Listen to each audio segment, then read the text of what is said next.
Welcome to the Bodybuilding Banter podcast, your number one source of all things bodybuilding. Be sure to like and subscribe to stay up to date on future episodes. Now, here's your host, Leroy Rollins.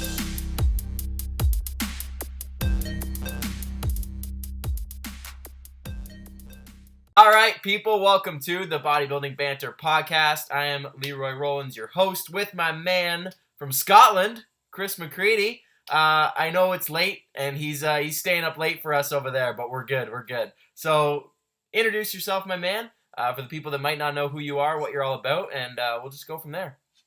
Cool. So, thank you for having me back on here. I know that obviously some people know I've been on before, but my name is Chris McCreadie, or Kiffy West, or whatever you know me through, obviously my Instagram and things like that. I'm a competitive bodybuilder, competitive natural bodybuilder from over here in Scotland.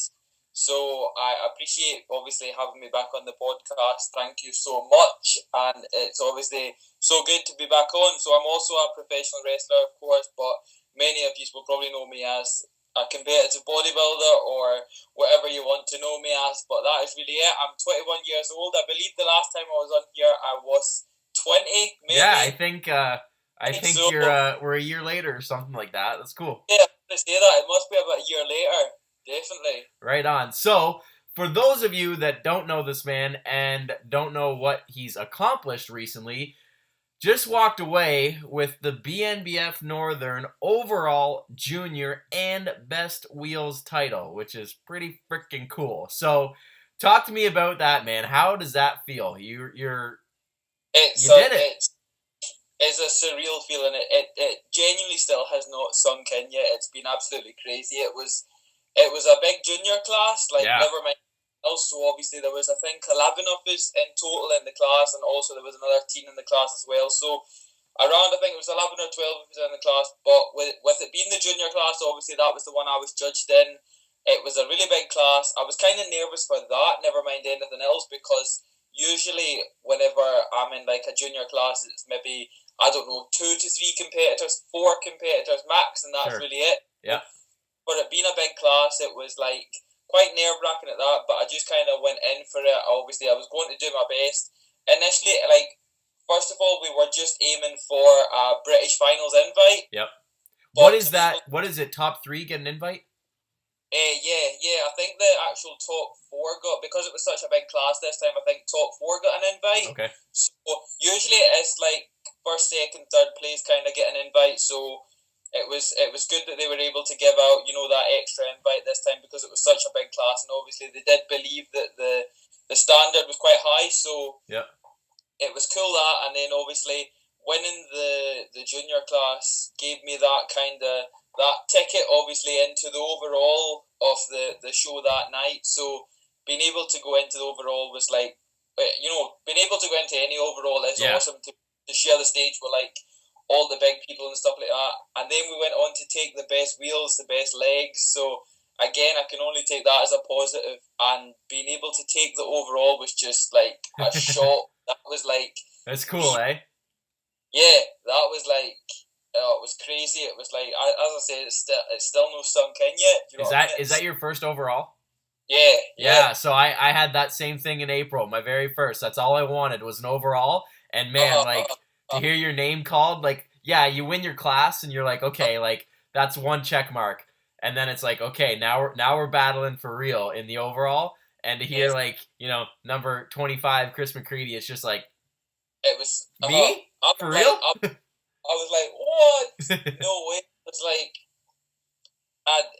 it was so unexpected. That's awesome. It was. Well deserved, though. Well deserved. I saw some stage shots that you threw up, and it's, you earned it, right? Like it wasn't for any other reason but the fact that you earned it. So that's super cool. Thank you. I appreciate that. So now what? British finals is in, I think you posted 3 weeks? Yep, 3 weeks from last weekend. So we're talking just over 2 weeks now. Nice. Yep, 16 days or something. We're going for it. That's cool. So anything else after that, or is that it? There is the Worlds follow on after the British finals. I think 4 weeks after the finals, or 3 weeks, another 3 weeks after the finals. So obviously goals setting high. We're looking to place really well at the Britain, and then obviously seeing what happens after that. If not, it'll be straight on an off season to try and get as big as possible. Yep. Cool. Definitely. Cool. All right, so we got that part out of the way. So now let's get into the hot topic of this podcast. If you guys follow this guy, then you know about his training. But for those of you that don't follow him, give me, man, in the simplest way possible, your approach to training. Literally go in, lift as heavy as fuck, and get the fuck out. That's it. It is. There's no other ways about it. The hard moves, the basic moves, the most basic moves. Like, give me a barbell, I'll load it up, I'll lift it, and I'll get out, and that's it. It's the most basic moves ever. You know, like the biggest compounds, and that's it. Load the bar up, get in, get out, and that is it. You know what I mean? For sure. So, okay, how do we dissect this first? What is a typical session length for you? How long are you in the gym? Anything, from 2 to 3 hours. Just it's like it can go from that. I've seen where the sessions can be like maybe 1 to 2 hours. Do you know what I mean? Always high intensity. Always taking things to failure.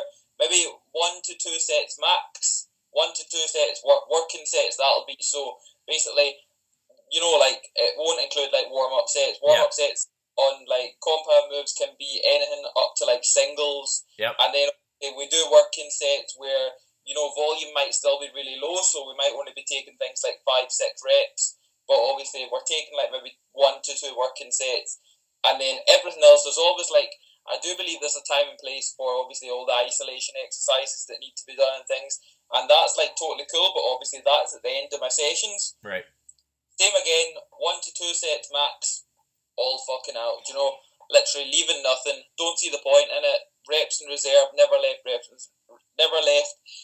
in reserve, sorry, it's just never been a thing, but that's how I enjoy my training, the kind of old school basic approach. Yeah, so that was going to be a question of mine. Where were you influenced to train like that? Like, who did you look up to when you were getting into it, or who did you know in person maybe that was like, okay, this is how I want to train? Well, basically, it goes back to like kind of the gym that I still train at now, and the gym that I've been kind of brought up in. There's never been any fancy equipment or anything like that. It's just basically been this. There's been a couple of barbells, some dumbbells, and like a few machines maxed, and that's it. It's been the kind of basic approach. So obviously, I've always went in looked for a barbell just to kind of get some heavy stuff out of the way, and even at that, like my isolations, I still do like to take nice and heavy. Obviously taken to failure, but the approach to that sort of training, the people that I looked up to, the likes of Dorian Yates. Yeah. I'm not sure if you know them, but obviously Leroy Davis was Dorian Yates' training partner. Okay. Hills and that. These people obviously that still look at that old school approach, and I find that shit like taking things, balls to the wall, like absolutely every day. I find that shit like. It's just crazy. It's like that's what I want to do, and that's it. That's what I enjoy. You know what I mean? For sure. So, what are your maybe like 5 staple exercises that you'll always do forever and ever? That'll be always my compounds. So, like my squat, my deadlift for sure. Obviously, bent over rows, flat incline bench presses. Rack pulls, things like that. Stiff leg deadlifts. Yeah. Main basic compounds, definitely. Yeah, definitely. For sure. So how do you determine, like, if you're gonna go, like, say you're gonna go in for a lower body session, legs, and you're gonna go squat? How do you decide if I'm gonna do a heavy double or a heavy set of 5 and then do a drop set? Like, where in your mind are you thinking, okay, this is what I'm gonna do today? So usually whenever I go in and do squats, I'll start warming up. Obviously, like I'll put like 1 plate aside, and obviously we'll get some reps in at that. 2 plates aside, reps in. Once I kind of reach 3 plates, then it maybe comes down to 3-4 reps, and then once I reach 4 plates, depending on how 4 plates or 5 plates aside feel for a decent single, like maybe even a paused single, depending on how they feel is I know kind of from there how squats are going to go for that day. So obviously, depending on what weight I go up to next, then I'll just kind of see what's there. I'll take what's there. Right. Exact deadlifts, once I get to like 220, like 5 plates aside, then depending how that feels, or even 260, so obviously 6 plates aside. However that feels, I'll know then how they're going to go that day. Same again, take it as heavy as I can for as many reps as I can always. So are you constantly trying to progress week after week, or is it mostly like, okay, if I go in and I hit 4 plates and it feels shitty today, maybe I won't go 5 plates? Whereas if it feels good, are you making that game time call that day? I'm constantly looking for progression, so I'm always, looking for more reps, but it would never be a case of like, say for instance, I got 12 reps one week, I would never look for 13 reps the next week, that kind of stuff. If I was getting like 10 to 12 reps at a certain weight, you know what I mean, the weight's going straight up, definitely. Always looking to add more plates to the bar, that's the main thing, Whether that, like, being, I'm pulling for a single or I'm pulling for 5 reps, always looking to, get some more weight on that bar for sure, definitely. And that's the same on deadlifts, squats, barbell rows, absolutely everything.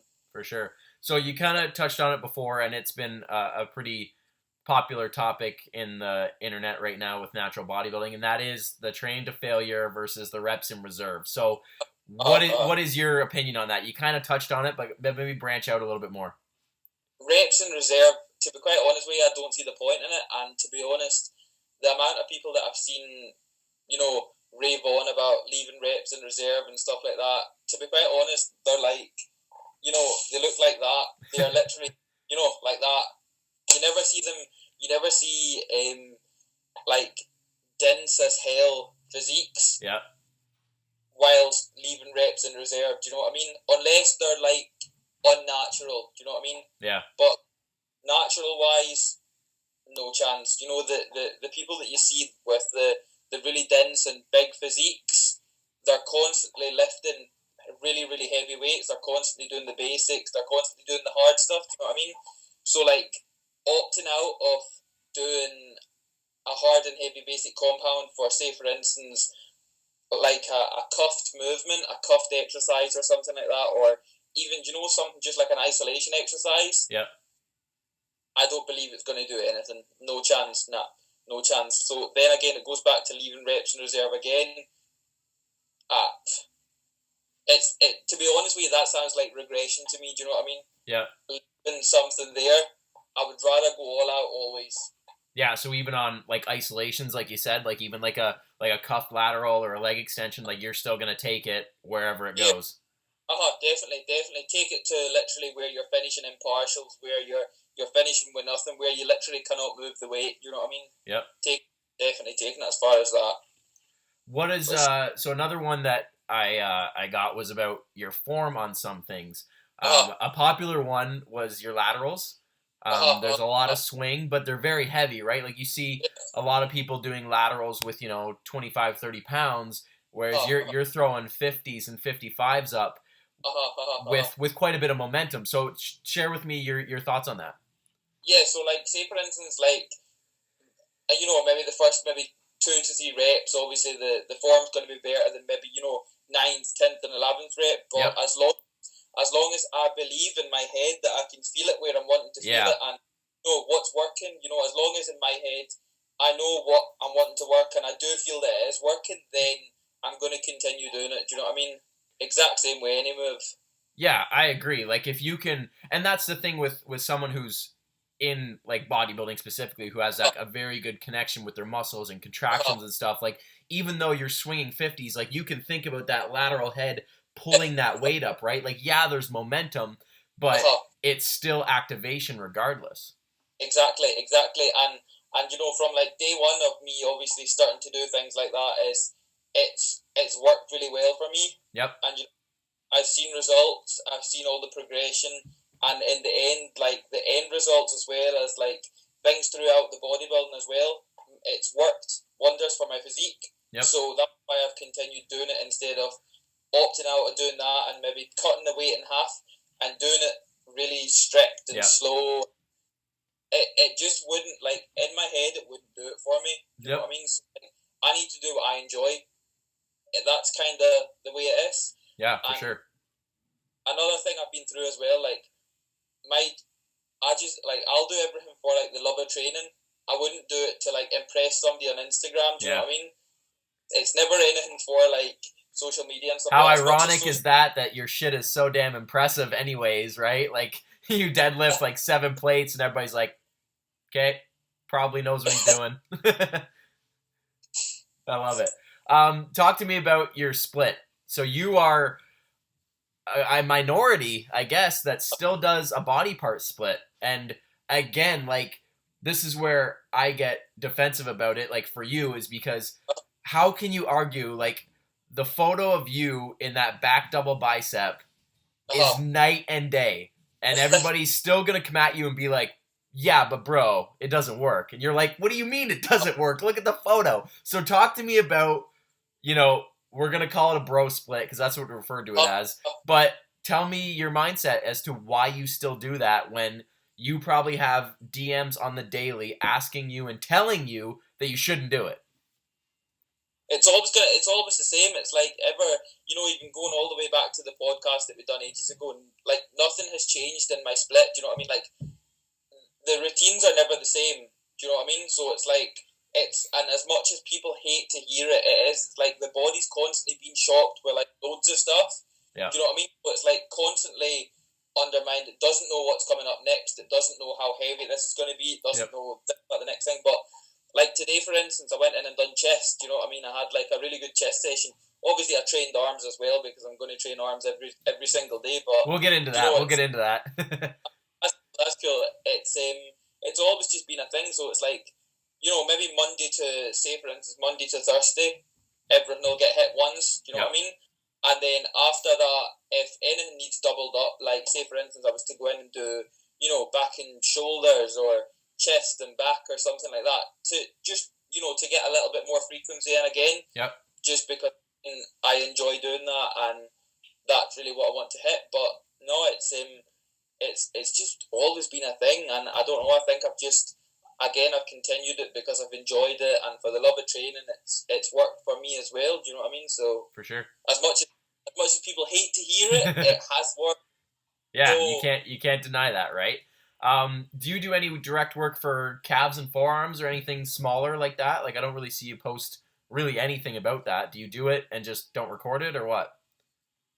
What do you mean, like, say, like, so you're doing the big stuff, obviously, but do you do any, say, like, calves, abs, and forearms, right? Like, do you do any work for those? Forearms, no. I probably the last time I trained forearms was, like, 4 years ago or something like that. I don't know. Calves, yeah. I do train calves, but what I don't do is I don't train calves on leg days because, basically, kind of, again, in my head, I've got, if I go all out on calves at the start of the session, then it might hinder my for sure. Best, so like for hamstrings and quads. Yep. And then like same again for like abs. I'll train abs 2 to 3 times a week. All I do is like rope crunches and hanging leg raises. Yep. And that's only ever been it. Lately it's been through my off season and obviously into contest prep as well. I have worked a lot on my abs to develop them a lot more because I felt they were a lagging body part, especially during like an abs and thigh shot. Sure. And from like recent shots, especially on stage as well, I feel as if they have improved a lot. Do you know what I mean? They're more blockier now, so it's been a good thing. But at that, do you know what I mean? I don't post anything like that because, like, never mind anybody else finding it boring. Like, as I said, I don't really do it for anybody else. I find it boring. Yeah, for sure. So I would rather probably do an extra bicep curl or something like that. Speaking of biceps, this guy, again, a minority of the folk, does arm day every day. How long have you been doing that, and why do you do it? To be honest with you, it'll be going on to like a good maybe 2 to 3 years now, back to back. Definitely. Wow. Definitely. See, to be honest, this goes again all the way back. I enjoy it. I love doing arms. Do you know what I mean? And again, way back at like maybe 2015, I think it was, or 2016, my arms were a lagging body part. Like, I've got selfies on here where literally my arms are that thin. Like, it's bad. So like, I just started doing it, and over the days, like, it's just became a thing. So it's it's always been there. Do you know what I mean? And again, it's both like, I know 99% of the time I will post like bicep things, but I am doing triceps as well. It just goes back to the kind of thing where it bores me. Do you know what I mean? Triceps bore me. Do you know what I mean? So I don't record that much stuff to do with them. Yep. Whereas like seeing a freaky bicep curl or something like that, or a bicep gain or something, that shit gets me going. So it's like, yeah, record that. So what do you do? Like, do you do different exercises every single day? Is it random? Like, what's your kind of process for that? Yeah, well, like the odd occasion, I'll go maybe like 2 to 3 days where a couple of the exercises might be the same, but 99% of the time it's like different exercises every day. Do you know what I mean? But same again, like I will do the main compounds for arms as well. You know what I mean? Like I love weighted dips, like really heavy weighted dips. Yep. Barbell curls, close grip bench press. Yep. Things like that. I will always do that along with obviously the little things like, cable curls and incline bench curls and things like that. Sure. Just switch it up constantly. Yep. Now, do you train every day or do you take rest days? Yeah. So every day. Non-stop. Again, that's always been a thing. Because, like, going back to even our last podcast, I remember we spoke about it as well, but it's just been like, as I woke up every single day, it's been like a need that's been there that just needs to be satisfied. Yep. And that's like training, and that's it. Do you know what I mean? Like, obviously my passion has grew for bodybuilding now that I've got into it, like a lot more. Yeah. But like bodybuilding fell into training. Yeah. Do you know what I mean?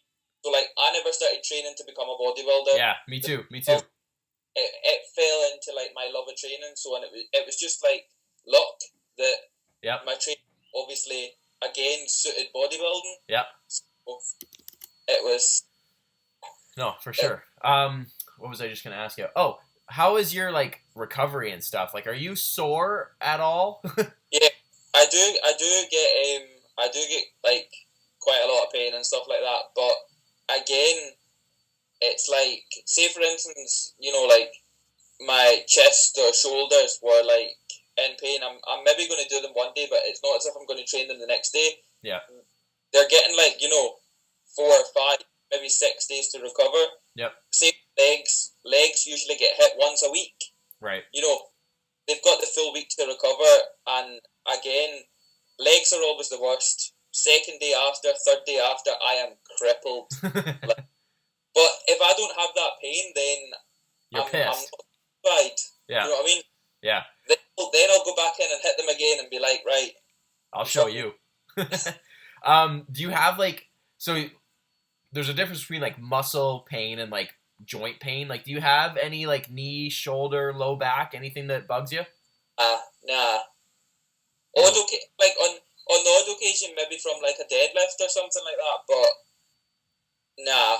At that, it's always just, like muscular fatigue, you know what I mean? Yeah, that's good. Do you do any like mobility or stretching or see like physio or anything like that at all? No, well, when I had the sciatica last year, I was getting physio, but apart from that, like, I'll stretch at the beginning of a session, sure. But even it'll be like it'll all be like dynamic stretching and stuff like that, just a quick, maybe 5 minute. Yep. That'll be it. But if I'm going to do things like squats and stuff like that, I'll warm up with like bodyweight squats, lunges, things like that. Yep. Just to kind of get the full body warmed up, and then obviously go into the more resistance side of things, definitely. For sure. But apart from that, not that much, no. Right on. So, talk to me a little bit about prep. Your most recent prep. How long was it? And I don't think I knew you were prepping. I think you kind of kept it a secret, or did you announce it and I just missed it? No, I would. The difference being, this was one of the things that I actually need to do cover in like a video, was I never documented a single thing. Yeah. And it was a case of, the reason I didn't want to document it was because I put out a thing. It must have been about a month before I went on to prep, and it was to do with basically people prepping. And, like, I don't know how to describe it, pulling out or doing the hard stuff because they feel that they're going to get weaker during prep. Right. Basically, believing that you're going to get weaker during prep is, just the kind of lazy option to back out of the hard stuff. Okay. So what I thought was, well, I mean, again, I enjoy becoming stronger and doing like all the hard stuff. So I thought, well, just document my strength progression. Yeah. While getting shredded. Yeah. But don't show a single physique shot until that's cool. The very end. So I was still pulling, like, I ended up, my top end PR and rack pulls were 320 kilo for a triple. And then I was still pulling 300 from the floor. I'd done bench press, stayed up at 150. And, like, again, on reps were, like, the heaviest, the dumbbells and things like that, were still progressing. I was still progressing by deadlifts on rep sets. So, like, I was still pulling, 6 plates for, like, a silly amount of reps, like, 1 week out, 2 weeks out. But, again, it was just, like, in my head, like, I've never been in this condition before physique-wise, but, again, the last thing that I wanted was my strength to decrease, so, again, just proving that it's, like, a mind game more than anything else. That's cool, man. But... Did you feel any crappier as you got low on calories at all? Like, I know you did it, but did you feel effects from prep while you were trying to push those weights? Lack of energy here and there, do you know what I mean? There was loads of stuff like that. There was days where I wanted to, I didn't want to obviously do prep. There was just the kind of hard shitty days as I got closer and closer and closer, like maybe 2-3 weeks out. Yeah. But I always had the kind of goal in my head that, I was doing it for that reason, and I just kind of went with it. And again, I absolutely love training, so it was never ever a chore to go into the gym. Do you know what I mean? Awesome. How long was your prep total? How many weeks? We started prepping from 15 weeks out. So I took my off season as far as I could get it, and I literally put on as much as I could. Yep. And I started kind of cleaning it up, like a little bit, like maybe taking out a couple of things. Yep. But prep-wise, we kicked things off, I think it was 14 or 15 weeks out. So, adding on this week, we're on to like week 16 or something like that. Nice. So, what was your weight change from start to finish? So I started properly prepping, I think I was 92 kilo.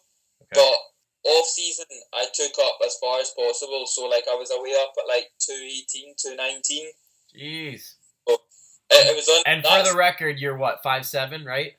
Yeah, 5'7". Jeez. So, on my off season, I documented that. So I did. Like, I documented quite a few physique shots on the off season. But once I kind of switched on to prep, I just kind of, that was it. It was like nothing.